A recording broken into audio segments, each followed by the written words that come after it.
Saludo nuevamente, Rodrigo. Hola Héctor, con gusto de saludarte nuevamente con varios temas. Obviamente, pues esta semana la clave y los ojos están puestos en el Banco de México porque el jueves en punto de la 1 de la tarde va a anunciar la decisión de política monetaria.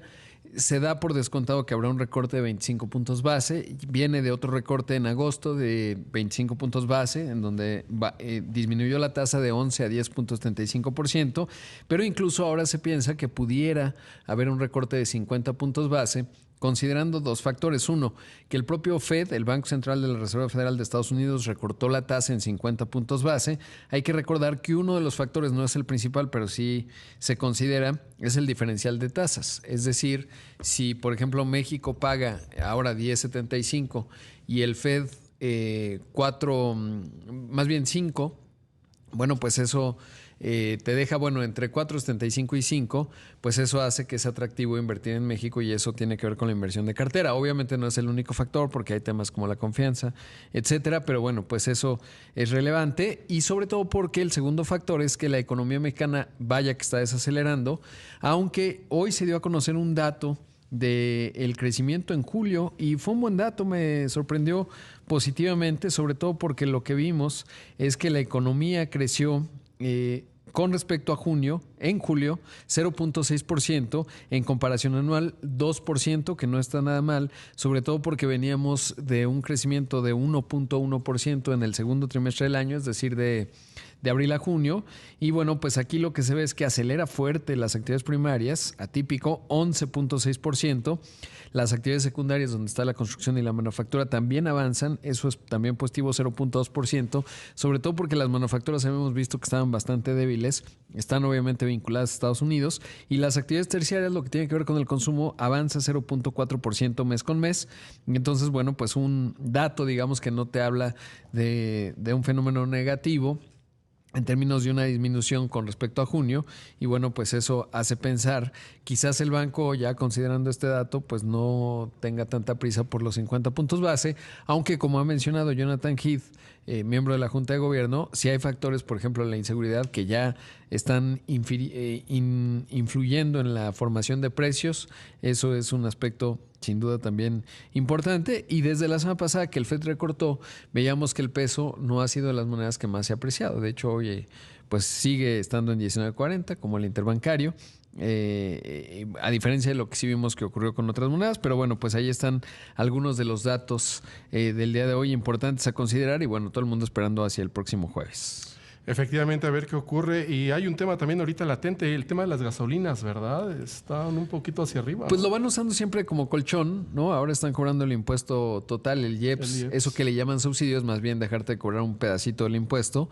Y cuando los precios, bueno, sobre todo porque las finanzas públicas están bajo cierto grado de presión, claramente, sobre todo de cara a cómo se heredan las finanzas públicas a partir del 1 de octubre y sobre todo el paquete económico 2025 que sin duda pues lo vamos a conocer en los siguientes 2 meses y será bien importante porque ahí vamos a ver de qué estamos hechos en términos de qué tan realista es lo que proyecta la Secretaría de Hacienda en términos de recaudación, pero obviamente eso está vinculado al crecimiento. Este bimestre hasta llegó antes el recibo de la Comisión Federal de Electricidad, de Agua, de Luz, de todo para pues tener el corte, es fin de sexenio, tanto administración local en la ciudad como a nivel federal. Sí, normalmente, y algo que ocurrió atípico, digamos, es que normalmente el último año de un sexenio es de cierra fuerte, digamos, el crecimiento, el primero de una nueva administración siempre desacelera, y ahora lo que vemos es que desaceleró. El año pasado crecimos 3.2%, este año llevamos un crecimiento promedio al primer semestre de 1.4%, o sea, estamos creciendo a la mitad de lo que traíamos en 2023. Oye, y el tema de la reforma judicial, ¿sí va a ahuyentar inversión? ¿Tú cómo lo ves? Pues es o sea, yo creo que está ocurriendo. Por lo menos hoy entrevisté a José Medina Mora de Coparmex. Él habla de que hay ya firmas directamente relocalizándose de México hacia Texas. Lo ha dicho Larry Rubin y parecería, tiene toda la lógica, ¿no? Sobre todo porque si el juicio de amparo ya no es lo que era antes, pues eso te cambia las condiciones de operación y eso inhibe fuertemente la inversión. Ojalá que en el CEO Dialogue, en donde va a participar la presidenta, ya será presidenta entonces, pues se manden buenas señales y eso ayude a mitigar un poco, pero es un hecho y lo has visto en las reacciones de distintos sectores en Estados Unidos, tanto legisladores como asociaciones privadas y el propio gobierno de Biden, que así lo han planteado. Y claramente, pues sí, te genera condiciones. Yo siempre lo planteo como, imagínate que vas a jugar un partido de fútbol. Y te cambian las reglas. No, y te avisan que el árbitro juega para el equipo, es el compadre del equipo contrario. Y luego te dicen, oye, por cada gol tuyo, por cada gol de tu rival, Sí. tú tienes que meter 2 para empatarlo. Pues dices, ya no estoy tan seguro si quiero jugar, ¿no? O no. Y hay con que el ver énfasis. qué personas vamos a tener de juzgadores, ¿no?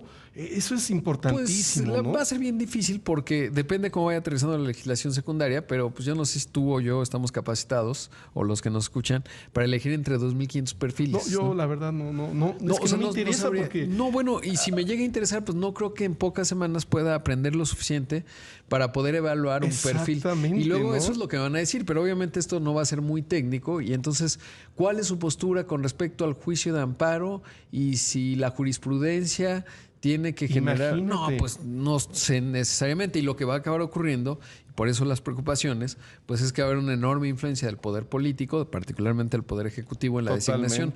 Y ya no me acuerdo quién lo escribió, pero decía, además en el presupuesto, pues va a haber muchos incentivos porque ahí van a controlar la llave del Poder Judicial.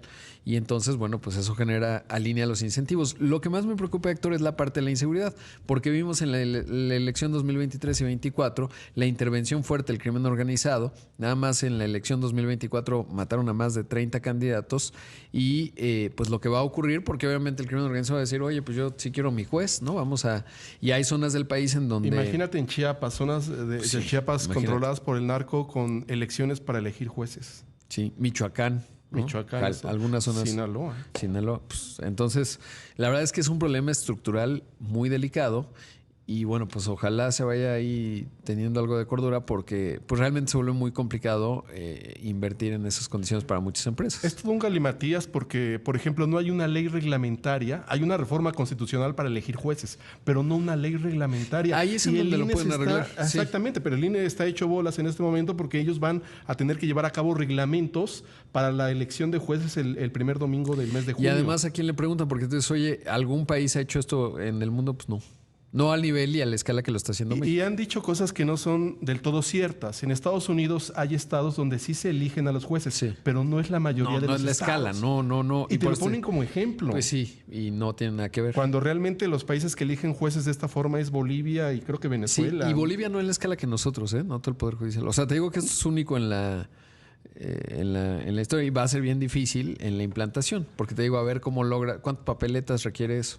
No, estábamos haciendo el cálculo. Van a hacer, creo que vas a votar por 600 cargos si tú vas a elegir o jueces, sea, ministros y te van a dar magistrados. el equivalente, los que son jóvenes no se van a acordar, pero de las páginas amarillas, y a ver, vótale, ¿no? Y analiza cada uno, no, pues La sección amarilla de muy Telmex. complicado, entonces va a ser muy por recomendación de pues, los distintos factores. Obviamente la oposición en México está desmantelada, esa es mi visión, Es la realidad. y entonces, pues, ¿qué va a pasar? En fin, pues ahí estaremos viendo cómo acontece todo esto. Como siempre, un gusto, Rodrigo Pacheco. Gracias, Héctor. Muy buenas tardes.